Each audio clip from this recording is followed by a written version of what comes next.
好，我们刚才讲了很多，让大家觉得很心慌啊。但是其实不要忘，第四季哈，照理说应该是传统的一些消费的旺季哈。5倍券也出来，最近很多人在问哈，中国人家有金九银十哈，那美国人家基建大计划也要推啊，然后中国有碳中和啊，还有欧美经济会重启嘛，疫情缓和之后哈，这些题材台股的第四季有没有机会量能回升哈？比较这个正面来看的话，如果现在要先布局的话，哪一些会是主流产业？ OK， 好，那其实呢，我这样子讲啊，那这个什么5倍券啦，还有这个中国大陆的金九银十啊，这些传统旺季，其实对于我们台湾股市的成交量的增加，其实是没有什么帮助的。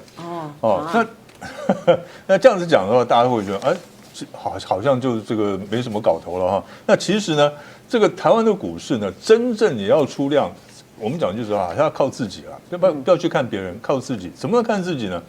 大家记得哦，之前这个成交量哇，动辄5000亿啦，动辄到6000亿啦，这么大的量，其实里面大概60%是当日冲销。那为什么会有当日冲销呢？因为有利可图嘛，因为市场激情还在嘛，所以呢，那大家就前仆后继的往里面冲做当日冲销。那现在为什么没有量呢？因为大家都不敢动了。第一个。大部分的韭菜都在这个货船上了，对不对哈？那么没有资金去做当日冲销了。第二个呢，大家现在不敢动，因为呢这个盘看不懂了，所以呢不敢动。好，等到有一天呢，这个盘势如果再度的恢复了往日的激情的话，那么成交量又出来了。所以我觉得这个事情不用太过于担心了哈。那至于说第四季的主流股呢，那我们在这边提供一些给大家参考一下啊。第一个呢就是塑胶。第一个塑胶，第二个呢汽车电子，第三个金融。那为什么看塑胶呢？因为呢，第四季通常呢都是这个塑胶股的这个股价的旺季。而且呢，这一次呢，因为刚才我们讲过了，美国呢，他们现在这个联准会呢，准备缩减购债规模，表示怎么样？经济景气在往上走，然后呢，油价也在往上走。那所以呢，塑胶是这个第一个受惠的一个类股。第二个呢，汽车电子。为什么汽车电子呢？因为现在呢，全世界的汽车产业最头痛的是什么？没有晶片。那听说了，到第四季这个供给方面呢，会比较成长了。也就是讲说，那汽车的他们这个产业呢，就会拿到晶片了以后，就不会缺零件了，就可以开始呢出货。那么出货呢，那它当然对于其他的汽车电子的零组件呢，需求量也就会增加了。所以对于汽车电子，我觉得是可以注意了。那金融也是一样，金融跟塑胶一样，因为它的股价的旺季呢，通常都是在第四季跟第2年的第1季所以呢，投资朋友可以注意一下。OK， 好，史佩林。对，我们说最近大家最留意的一件事情是什么？我们10月4号，我们优秀的台湾准备怎么样降到1级了啦？哇，真的是普天同庆，对不对？全世界都还在担忧，我们好像。我们连 Delta 都挡得住，我觉得我们台湾的口罩实在是太厉害了。人家应该跟我研究一下，我们这口罩到底装什么东西？为什么 Delta 也挡得住？之前我们看的国外 Delta 好像很可怕，是我们都戴得住。对，我们都戴得住。我们台湾都是这样子，我们多么的爱护健康。对，我们台湾非常的自律啦。所以再来的5倍券效应，大家可以留意。那要留意什么呢？要留意什么？大家出去的一个风潮啦。所以像富邦美是大家之前大家都在加。所以现在大家一旦可以出去以后，就不用上网买了嘛。所以看到富邦美最近从2100下跌到今天是跌停跌到了1765相对之下有2档股票以前都没有人的一个叫亚洲藏寿司，你看那多可怜。你像以前那个一个店面里面可以坐100人。本来没有人做，后来要加了隔板，大概只能坐50人，对不对？那另外一档就更可怜，它是好乐迪，本来是不能去唱歌的，对不对？如果下降到1级，就可以去唱歌喽。这完全是解封概念股。对，然后会不会有报复性的唱歌潮，我们就不知道了。我是还没有要去唱歌啦，对不对？但是这2档藏寿司跟好乐迪今天都很明显的怎么样出量上涨表示什么？资金开始往什么1级解封概念股啦，所以就是大家往外走的这些股票，那大家可以去留意一下。这个蛮好的1级概念股，大家可以参考一下。好，另外来看最近大家发现说有一些这个利多但不涨这个利多要怎么看呢？这个布兰特原油，我们看最近期货是收在3年来的最高那塑化股最近大家是比较有一些期待的但是最近钢铁航运报价在涨，股价也不涨所以塑化股的这样的一个报价的利多要怎么看？股价会动吗？其实呢已经在动了。对，这个为什么哈？为什么现在大家最注意的是什么？就是刚刚青怡讲的，像是航运啊、钢铁啊，像现在再加一个塑胶，然后还有呢，等一下这个阿司匹林会讲的这个造纸哈。那么我们先讲一下这个航运跟钢铁为什么不会涨？很简单嘛，因为散户都在里面，对不对？大家一看哦，散户能去哪呢？现问题在这里啊，就是大家看哇，这个航运的钢铁的基本面这么好成这个样子。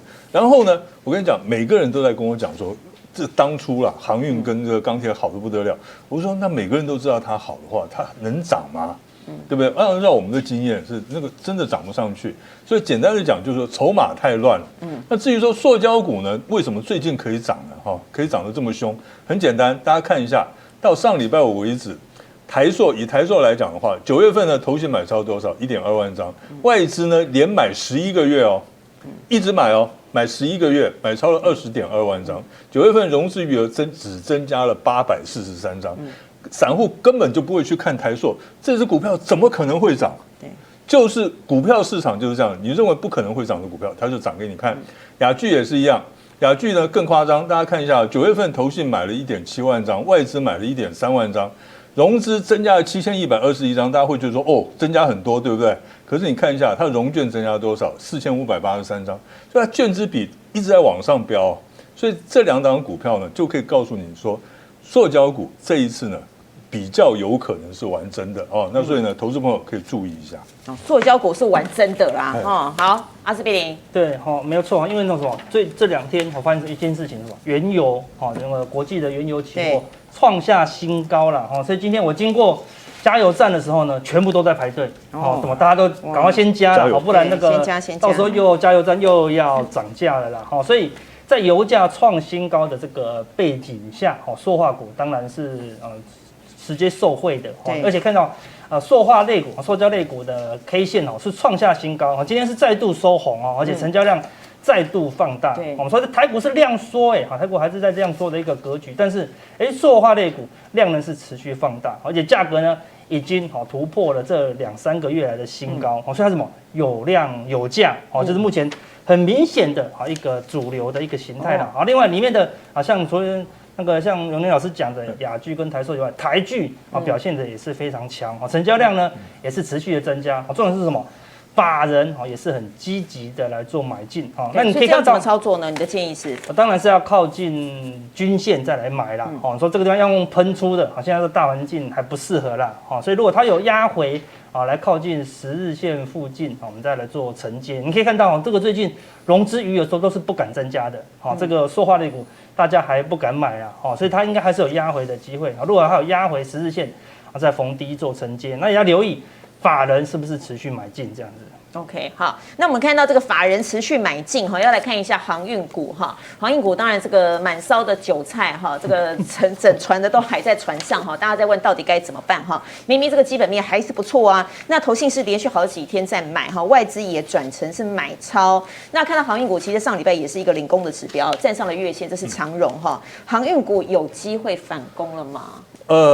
我觉得可能还要再等一下，还要再等一下，已经等好久了耶，永明哥。对，还不够久啊。为什么说还不够久？我们从7月开始讲，8月、9月，因为里面太久了啦，太多韭菜，酒味太重。对啊，这个就叫什么？满船尽带韭菜花，对不对哈？那你说这个要怎么涨呢？哈，那我们给大家看一下啊，最近这1个月的筹码的变化，那大家就知道了。那可以看一下呢。以这个货柜三雄的他们的这个筹码的变化哈，那这个很简单，你看一下长荣呢，哈，在过去1个月股东人数增加多少？9269人，之前的还不算哦，它只是过去这1个月哦，它已经盘了2个月了，对不对？结果它的那个散户人数还在增加之中，散户，然后过去这1个月呢，千张大户的人，开始有点回笼了，开始增加了。我们记得呢，在过去的这1个多月里面呢。这个千张大户人数一直在减少的，现在开始增加了，还不错哦。那过去1个月呢，法人买卖超多少？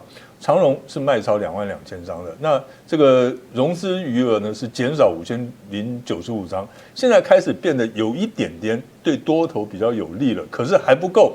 为什么？因为法人还在卖，散户还在买。然后呢，第二个是阳明，阳明就比较好一点了，它的散户人数增加的幅度并不大。那可是呢，千张大户增加的人数，就很明显了，16位哈。那这个过去1个月呢，法人买超47000张，然后呢，融资余额减少的。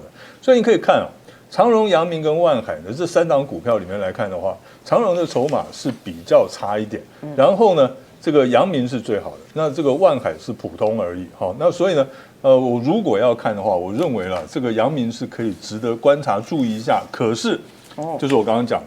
满船尽带走菜花，你觉得啦？你如果是法人大户的话，你会拉起来，把这个股价拉起来，让这一些的这个散户投资人解套，甚至于赚钱吗？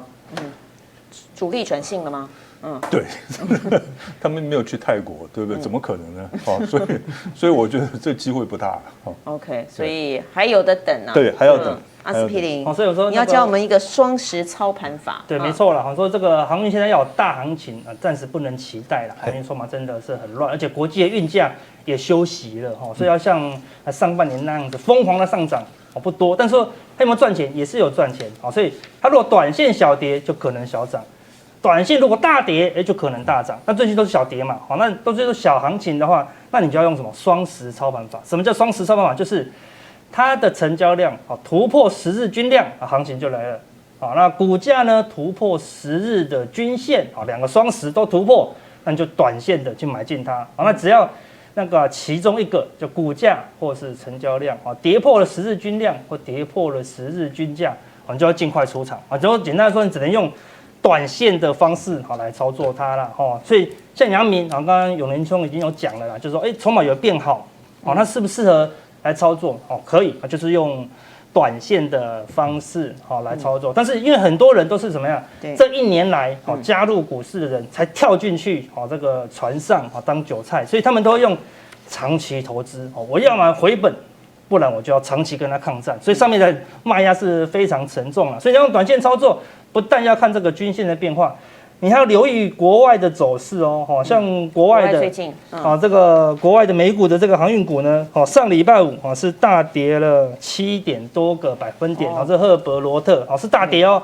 自己看，今天航运股马上就转弱哦，而且今天盘中什么中原海控一度跌停，为什么？不是一度的直接跌停啊？为什么？因为大陆限电的措施，所以什么产量就变少了。1个礼拜我只能产1/3的时间，产量就剩下1/3啊，就不需要那么多货柜。而且呢，大陆最近的货柜产量又增加，就是我的货柜变多，就货柜的需求量大幅的下降，而且中远航股开始出现大跌哦。所以你要操作那个航运股，最近难度非常高。你要看国内国外都要留意，那空间也不会太大，所以不如观望就好了啦。